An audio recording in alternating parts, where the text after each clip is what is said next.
Hi, and thank you for tuning in to Noir History. I'm Natasha, and in this episode, I'll be sharing what I've learned about Thomas A. Dorsey. Thomas Andrew Dorsey was born on July 1st, 1899 in Villarica, Georgia. His father, Thomas Madison Dorsey, was a Baptist minister and sharecropper. His mother, Etta Plant Spencer, played the church organ and was a piano teacher. From a very young age, Dorsey was immersed in the church, learning to play the organ from his mother while being exposed to the emotions of spirituals. In 1908, the Dorseys left Villarica for Atlanta. While the largest city is only about 30 miles east of Villarica, culturally it was a world away. Dorsey was set back grade and felt left out and disconnected from the other kids. The family experienced financial hardships which forced his mother to work as a domestic worker and his father as a laborer. As work took his parents away from the church, Dorsey also disconnected from church. Dorsey began to spend some of his free time in downtown Atlanta, then an epicenter of Atlanta's black community. On the streets, he heard an array of secular music. He frequented theaters to watch vaudeville performances and became entranced by the blues after seeing Ma Rainey and Bessie Smith. A bit of a hustler, Dorsey earned money working at the concession stand in the 81, a vaudeville theater. He learned to read music and play the piano from various pianists who passed through the venue. By age 12, Dorsey was getting paid to play the piano at bars and brothels along Decatur Street. At age 17, Dorsey left his parents' home in Atlanta for Chicago, where he planned to become a musician. He enrolled at the Chicago School of Composition and Arranging to obtain some formal music education. By the 1920s, Dorsey was officially a professional musician. Working under the name Georgia Tom, Dorsey played in bands and worked as a session musician. He composed and arranged music for the Chicago Music Publishing Company and served as a music coach for record labels. Dorsey also showed some entrepreneurial drive by publishing his compositions, some of which popular artists recorded.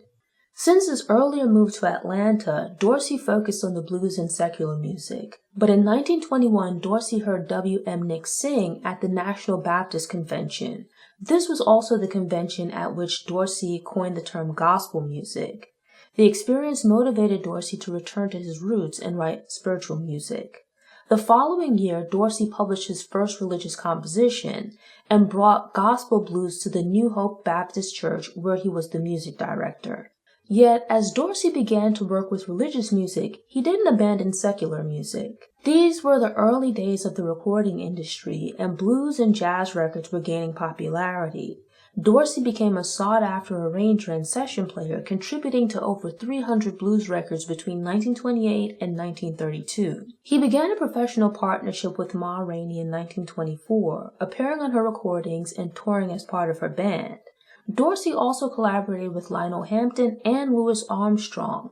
He frequently collaborated with the guitarist Hudson Tampa Red Whitaker. The duo's 1928 hit record, It's Tight Like That, sold 7 million copies. Dorsey continued to alternate between secular and gospel music. At times, church leaders rejected him and his blues-tinged church music for being too worldly. During this period, Dorsey married Nettie Harper. Unfortunately, while on tour in 1932, Dorsey was informed that his wife had died in childbirth, and the baby died the following day. Dorsey poured his overwhelming grief into the lyrics of what would become the iconic Take My Hand, Precious Lord. He remarried in 1940 to Catherine Mosley, and the couple had a son and daughter.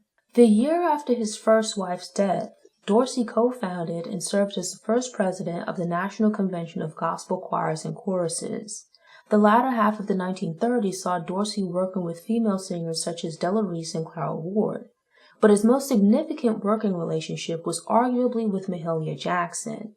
Their collaborations from the 1930s to early 1940s helped catapult their careers.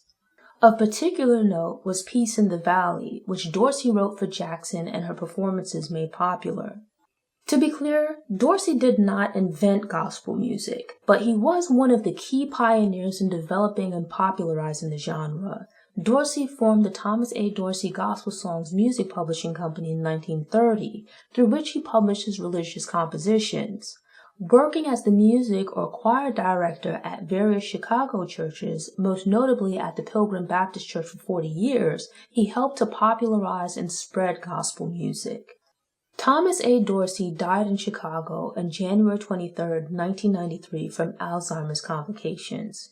During his life, Dorsey received multiple honorary doctorates, awards, and other accolades. His songs have been translated into various languages and recorded by other iconic musicians.